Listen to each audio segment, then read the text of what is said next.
Okay, so it's 6 p.m. and we can start our webinar. Hi, welcome everyone to Unlocking Your Economic and Professional Potential webinar. My name is Carla Espinosa and I will be hosting this session on behalf of Hispanotech. Thank you very much for being here. And before I introduce our speakers, Paula and Sydney from Windmill Organization, I want to thank TRIAC, the Toronto Region Immigrant Employment Council, for providing us with the means to bring this together through their Zoom platform. Also, I would like to remind you 4 things. The first one, the duration of the webinar is of 1 hour, including the Q&A. Also, if you have questions, please write them in the bottom menu, Q&A chat, please. And at the end of the session, we will have some time to answer them.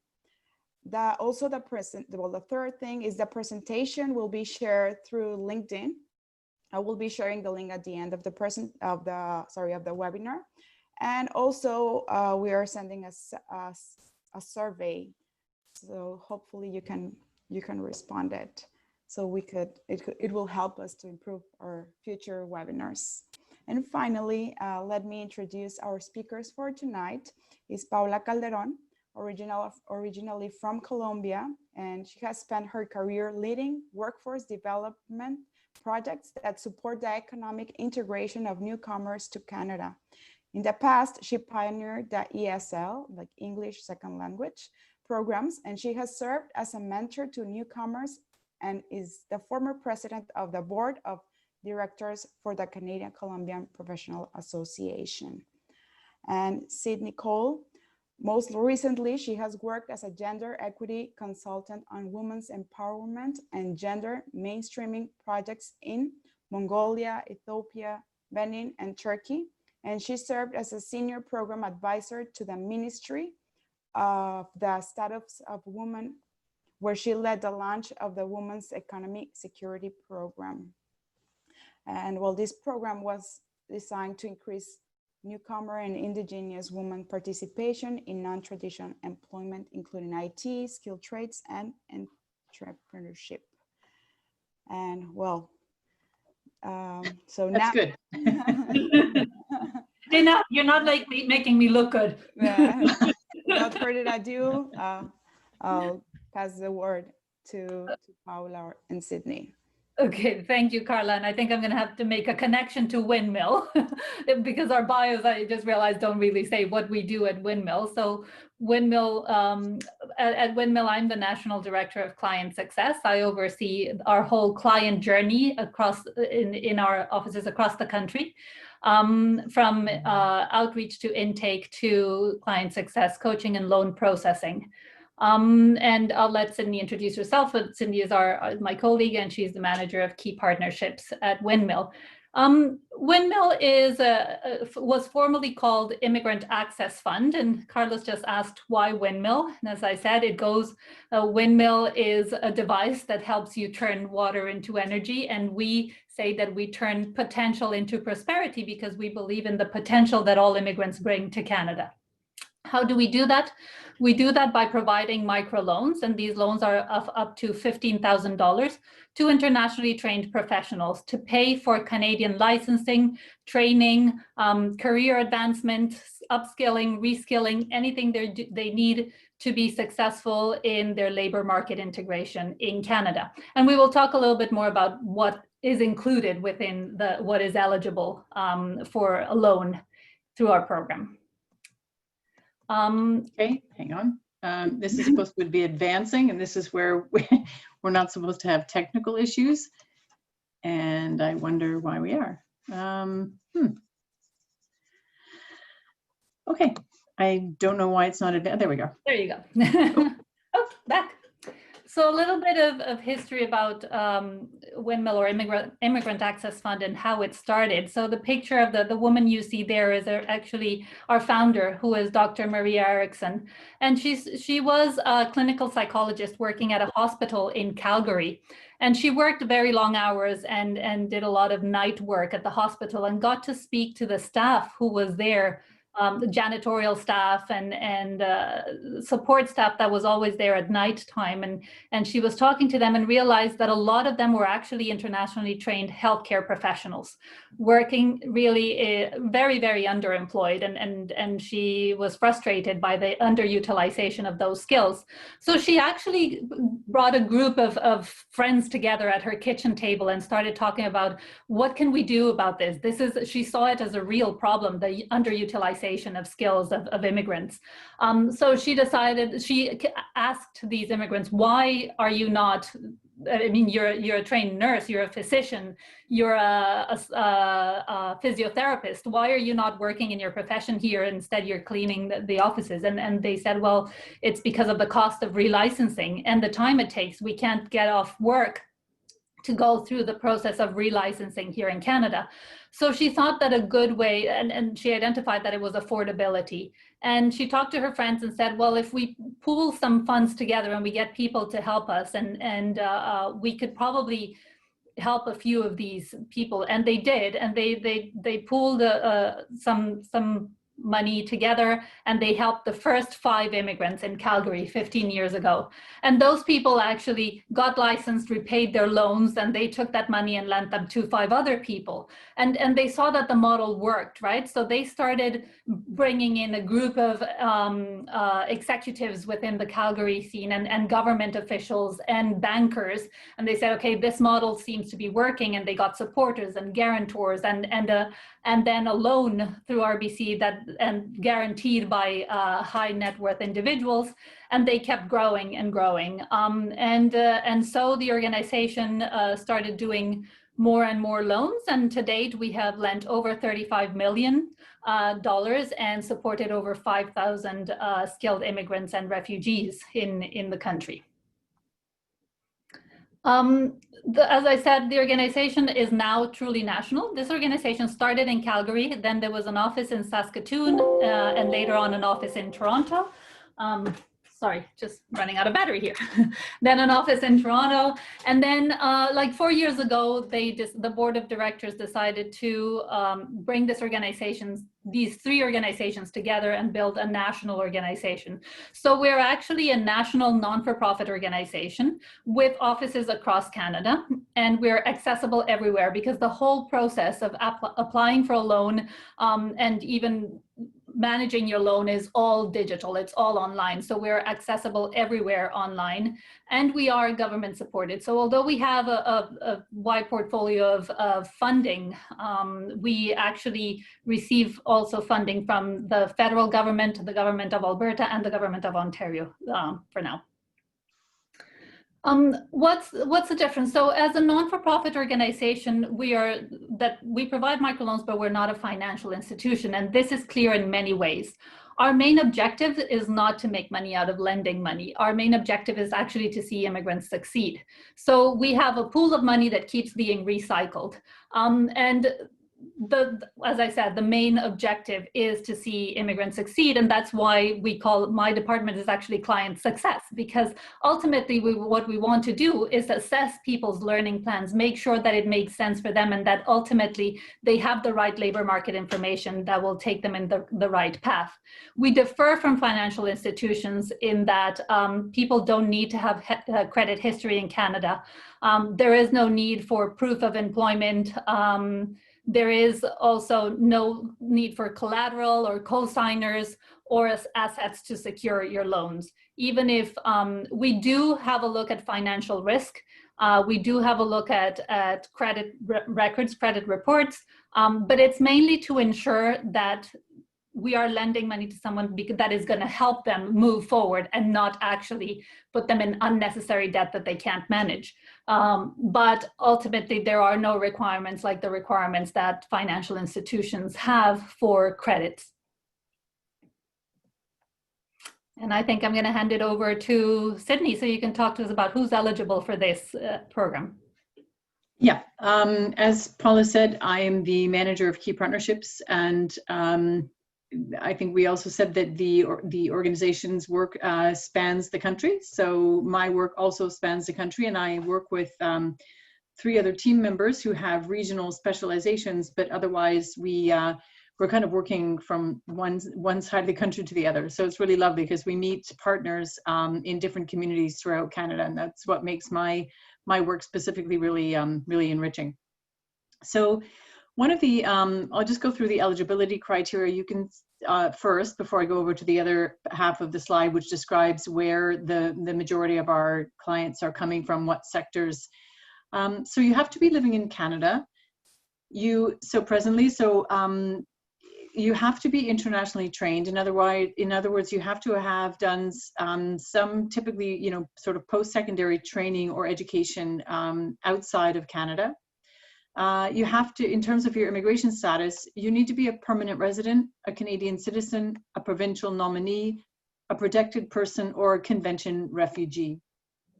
And, you know, Paula mentioned that we do work with client success coaches, or that our clients work with client success coaches. So what they will do is sort of look at the experience that you have and talk to you about the aims and objectives that you have for the future, and make sure that those are matched well, and that you have the skills and the background that will make you the most successful possible moving forward. So that's there's a matching component in our client success team, but also just sort of knowing that you have the necessary experience and skills to move forward with the objective that you bring to Windmill when you come as a client. So Brenda, I heard that you are an internationally trained lawyer, but you can see on the right-hand side that the majority of our clients do come from the health sector. So they are doctors and nurses largely, but they can also be working in other areas of the health services sector. IT is another very big chunk of our client base, which I'm sure Hispanotec is happy to hear. Education, management, finance, and other sort of breaks down into a whole other host of sectors. But I think, you know, one of the other areas, if you look at management, for example, that can be broken down into internationally trained engineers or architects, for example, who come to Canada with those qualifications, but can't get certified in those fields. So they choose management as a way to be able to work on engineering projects, or, for example, an architectural project without having to recertify. So how can our microloans be used? And I think this really fits and ties in nicely to the ways in which Windmill is unique, specifically from a lending institutions such as a bank. So you can use a Windmill loan to help you pay for up to 2 years of training and education. You can use it against licensing, testing, and qualifying exams. Language courses. Sometimes, you know, you don't quite have the skill level in English to be able to be taking even those qualifying exams, and so you just need to improve your English language skills a little bit, or whatever language skills, French language skills that you need to be working in your sector. So this enables you to do that. We also cover qualification assessments, and this is obviously going to be really important for professional and medical professionals and other sort of professionally designated people. Travel expenses to take courses. So if your course or your exam even is not offered in the city in which you live, Windmill will help you pay the expense to travel there to take the exam or to take the course. You know, one of the things that has happened with COVID is that many of these exams and courses are now being offered online. So that's become less and less of an applicable item, but still an important item nonetheless. So books, course materials, and work equipment. This includes also laptops, just in case, you know, you are working with, you know, like many of us are, trying to make our laptop last as long as possible. But if it's not adequate for the training that you are hoping to take, sometimes this is because they don't have enough memory to run the software that you need to use in your training. Windmill will help to finance the purchase of a new laptop or computer. Professional association fees that I think those kind of speak for themselves. And again, relocation costs for employment. So it's not just training that we can help you relocate for, but it's also an actual job. So knowing that at the end of your training, you've been offered a job, but it's in a different location, Windmill can also help you with that particular expense. And one other expense I want to mention too is caregiving and childcare expenses. one of the things that we're noticing is that it's really, really difficult for whoever is the caregiver in the home, and typically it does fall to women to be in that role. That Windmill will help you take care of those expenses as well, so that you have some backup and support while you're doing your studies. So that's, I think, really, really key. Living allowance as well. So the way that applies is that, as Paula mentioned, often, you can find the time to take the course, but you can't afford the time to take the course, or you can't. So you either have to take time off work, but then you're looking at lost income. So what Windmill can do is provide some support in terms of keeping your income level the same while you're studying. So you're not being penalized financially for going back to doing some training. We've opened our mandate to professional development and career change options as well. So it's not just necessarily the idea that you're just coming to Windmill to recertify, rather than, as many people have experienced, particularly during this COVID pandemic, that they are really interested in sort of changing course and trying to find a new avenue of employment. And with our client success coaches, or that they will work with you to try and figure out, though you may come to Windmill with a learning plan that you have in mind, they will help you shape that learning plan forward if you're one of those people who have chosen to sort of make a shift or a pivot in your career plan at this point. And that is the case for many, many people right now. Whoops, going back, sorry. So the terms and conditions depend on one thing primarily, and that is the amount that you're going to be, that you're borrowing. So the maximum repayment term for a Windmill loan is between 4 and 5 years, but that's also because that person paying up to the 4 or 5 year mark is someone who has borrowed our maximum, which is the $15,000 that Paula mentioned earlier. For loans that are of $7,000 and less, the typical repayment term is usually around 2 years rather than 4 to 5 years. Our interest rate is very low, and it is based on a variable interest rate of the RBC Prime business rate plus 1.5%. And it's a variable rate because, of course, the bank rate is also variable. So in total, the current rate is 3.95%. Unlike banks, we don't charge our clients any administration fees or any secret fees. There's nothing going to be added on at any time. You also will not be penalized for repaying your loan early.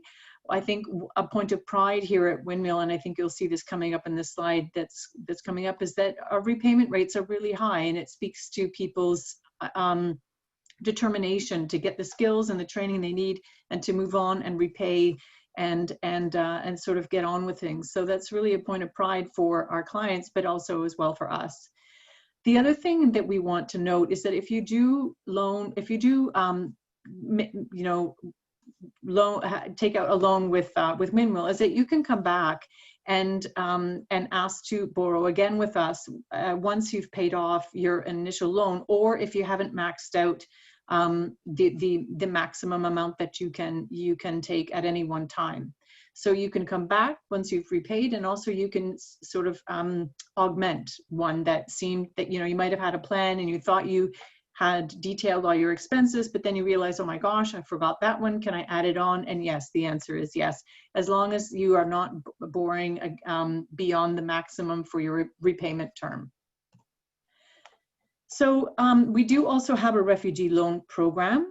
We're also very proud of this aspect of our lending.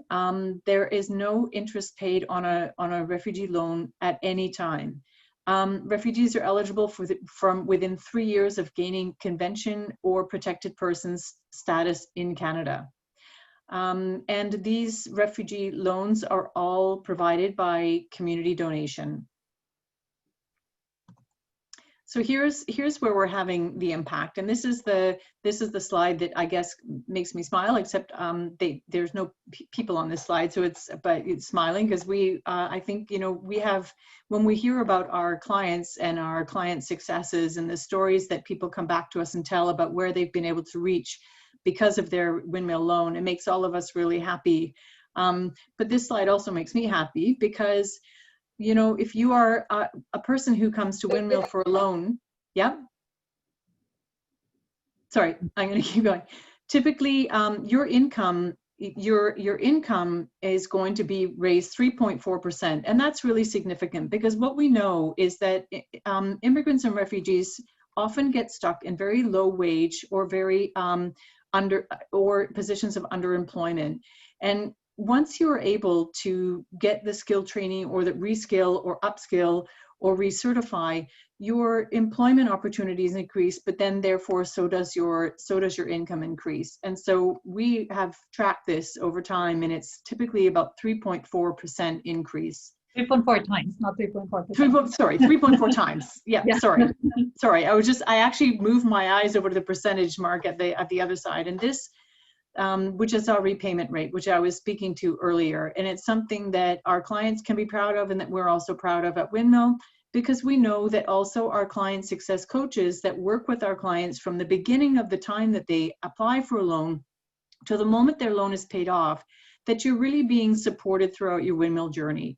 And so when you come to us as a client, we're looking at people not as, you know, as loan recipients, but we're looking at people as people. And so, you know, that's really a point of pride with us as well, that it's the relationship that we're building with individual clients as they move through the process of their own development and of course in their repayment. But the point really for us is that because of our engagement with our clients, that success rate is really high. And you know, because of also the determination of the clients that come to Windmill, that just are really looking and are keen to move forward and gain additional skills and to engage with the workforce in ways that really help them meet their own personal and career objectives. So to date, we have approved $36.9 million in loans. I would argue that's probably closer to 37 now. And we have approved 5,295 plus loans. So again, these numbers are probably slightly outdated.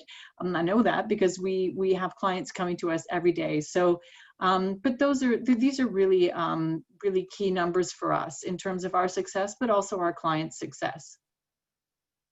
So one of the things that we developed is a very quick, it's a 4-question survey, questionnaire, and that will determine your eligibility for a loan with Windmill. It's very quick. It takes only a couple of minutes, and then you'll know whether or not you'll be eligible for a loan. So it's something that takes a minimum amount of time, and then you'll have your answer right away. If you have other questions, which we hope to be able to answer at the end of the presentation, you can also go to our website, have a bit of a look around, learn some more about our organization, and which will sort of help you if you decide to pursue. You'll have more information when you come to us, but also feel free to contact us. This is our actual website link right here. And I think you've been provided with the PDF of this presentation. So you already have all of the information. And if you don't, please write to the organizers and ask them to send it along to you. And at the very last slide, you'll see that in terms of intake, once you're interested in applying for a loan, you can contact the intake department. Or if you have any other questions about the loan process itself, or even just sort of if you represent an organization that you think you have clients that can be helped through this process, I would invite you to contact my colleague Daniel, and he can help answer your questions. So I think what we can do is I'll stop screen sharing, and then we can come and answer some of the questions that you might have.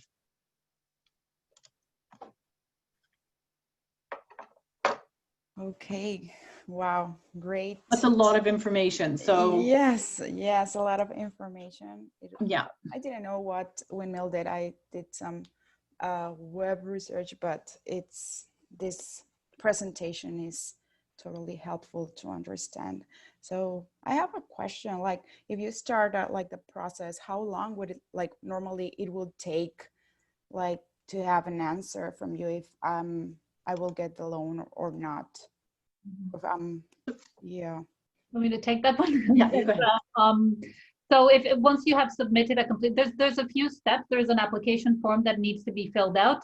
Then there's a sort of a questionnaire that our coaches need to learn a little bit more about your situation. And then you have a coaching session, which is sort of a one-on-one session with your coach.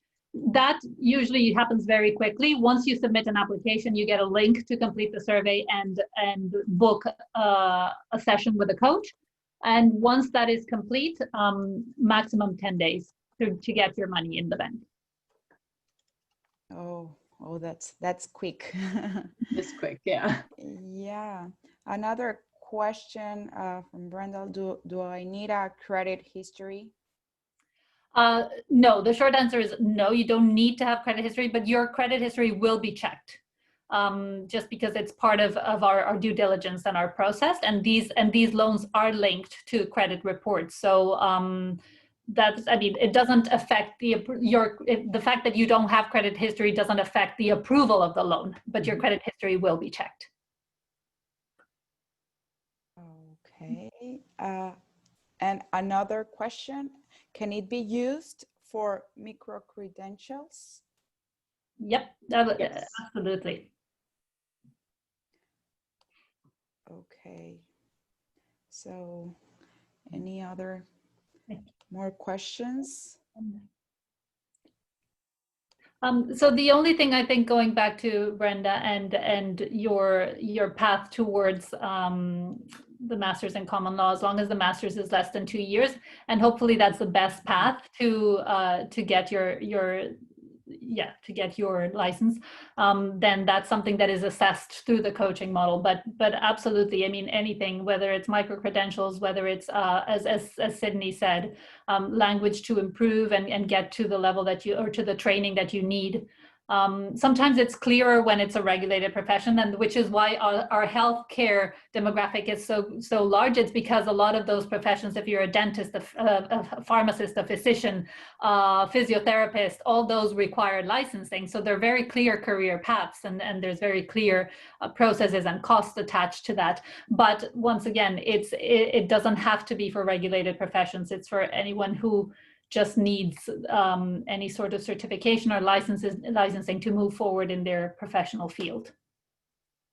So one of the other areas that we've sort of opened up to, and I guess this kind of touches on the micro credentials, but also is the field of continuing education. So while they are not all diploma or certification programs, though many of them are, and so these are other areas where we will also fund your studies. I think there may be some restrictions around the type of coursework offered, because not all of them are sort of leading into necessarily a career path, but they might be more of a special interest course. So our client success coach would look at the distinction between what seems to be a special interest program through a continuing ed and what seems to be sort of a career aimed course. But yeah. Okay, so another question, on average, how long have your clients been in Canada? So I'm trying to assess the question, if it's to see if there's any limit, and the short answer to that is you can have, it doesn't matter when you landed in Canada, as long as you were educated internationally and you are an immigrant. On average, I would say around 3 years is the length of time that our clients are here, but we're seeing more and more that people are coming to us sooner. So we've had people who have arrived 1-2 months ago, but we've also had clients who have arrived 5 years ago, 6 years ago, right? And are either changing paths or haven't been able to make it into the labor market in their field of work. So that's why they want to get back into training to make that happen. So there is no limit to how long you have been in Canada, essentially, for eligibility purposes, as long as you immigrated to Canada at some point in your life and you're looking for career development. Yeah. No, okay. Also, another question, the training has to be taken in Canada? If it's available, yes, that's the preferred, but there are some programs in certain fields that we know of that are only available maybe in the US or in other places, and we would consider that as long as the person has a direct link to staying to work in Canada. So if it's a requirement to work in Canada, yes, we would accept that. But in general, the programs have to be in Canada. Okay. Another question. Well, this is for me. Mhm.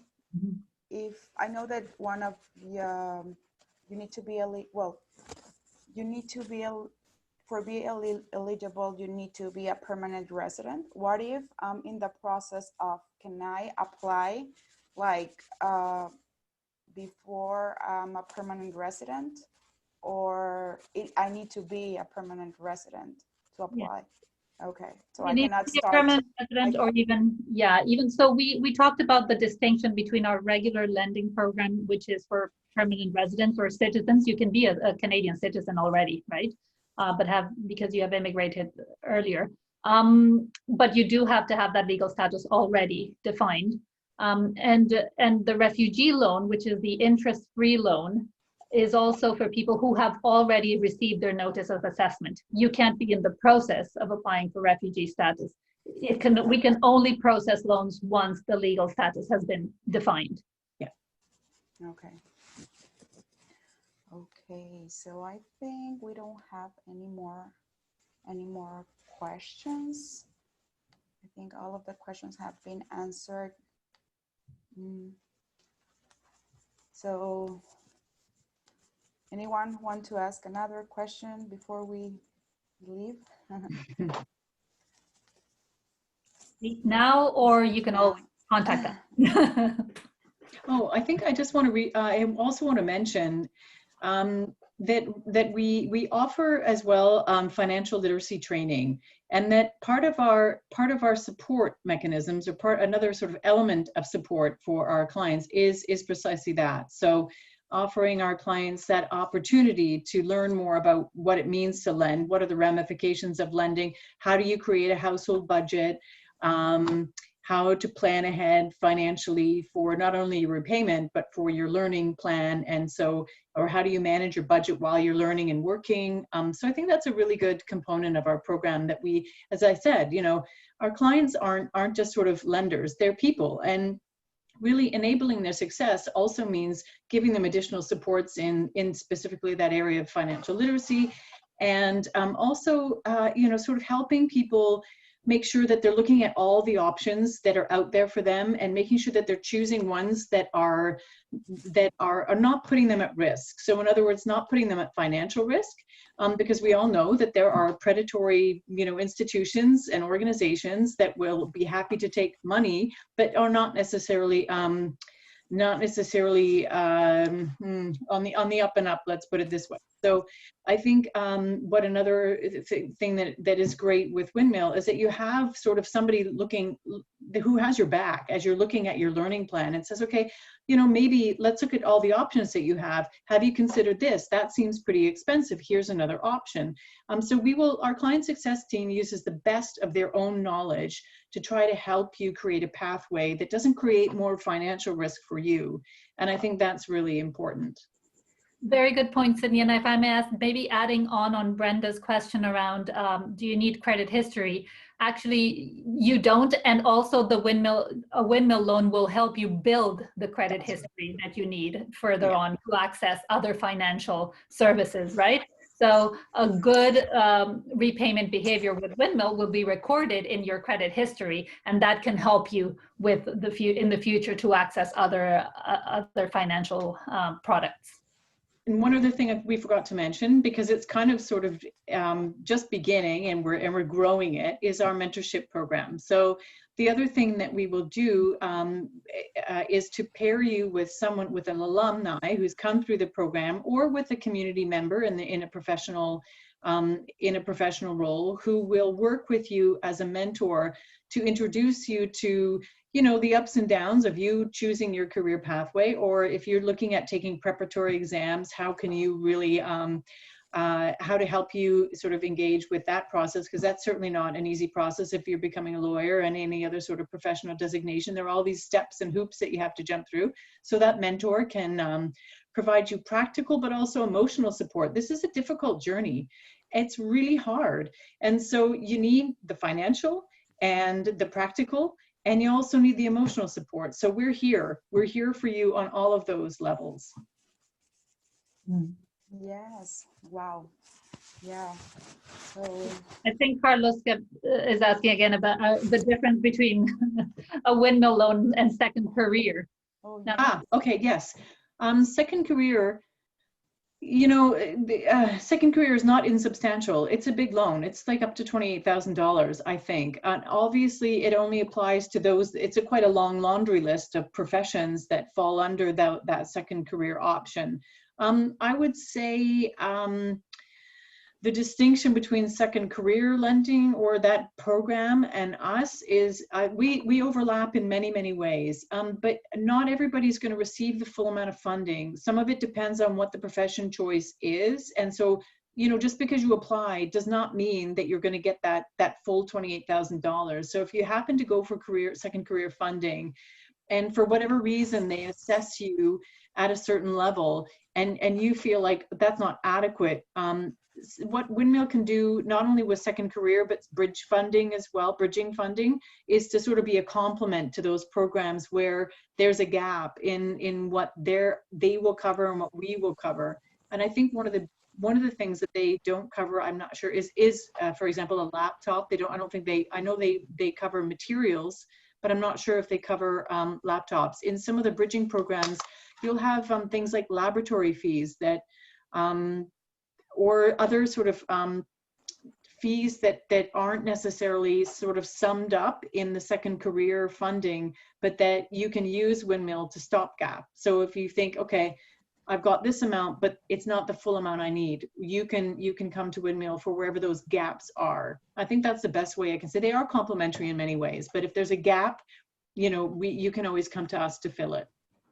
And ultimately, if there is a better option, we will always refer you. That's right. If there's a better option for you, Yep. Once again, our main objective is not to get people into unnecessary debt. Our main objective is to give people the best option and to see them succeed. So if there is a better option, and in that case, if they get an assessment and second career is covering the full thing, we will never step in to say, well, you better take a Windmill loan instead of second career. No, that's the best option for you. But if there's anything that needs to be supplemented and we think that you can manage that, then Windmill can be supplementary.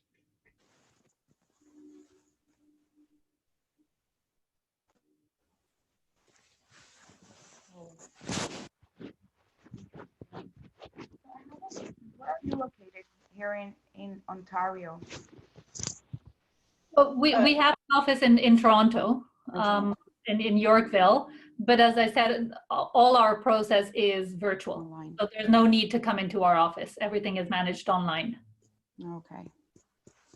We have offices in Toronto, Calgary, Saskatoon, Edmonton, Vancouver, and Montreal. Okay. And if someone apply, I don't know if you're not located, I don't know, you're not located in some place in Canada, could they apply? Anywhere. From anywhere in Canada. We serve coast to coast to coast. Oh. We have had clients from the territories. Okay. So anywhere in Canada we can serve. Okay. That's really good to know. Okay, so yeah, and your program doesn't have to be in the same province. So you can live in Halifax, but the program that usually it's like even if it's specifically a virtual program, it's easier, obviously. But so you can live in Halifax and come through our. But it's not, you're not really tied regionally to your study program. Yeah, you can do it. That kind of makes sense. You can study in a different province essentially. Yeah, if that's the only option, if that's the best option available for you. Once again, right. It has to be the best option available. Yes. Oh, that's good to know. Okay. So if there are no more questions, I think, okay.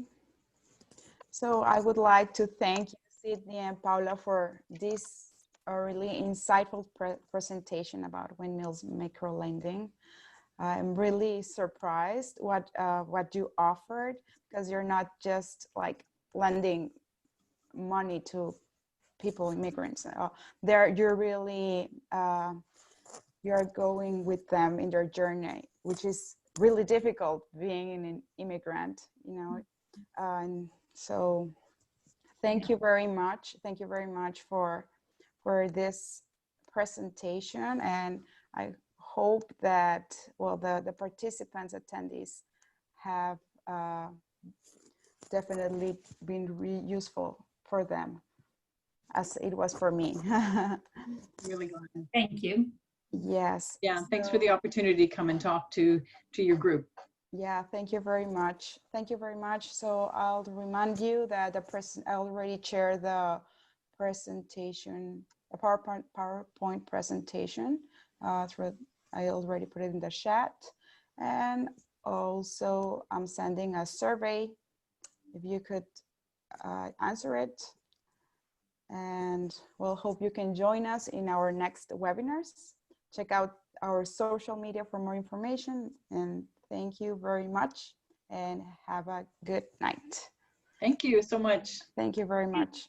Night. Bye-bye.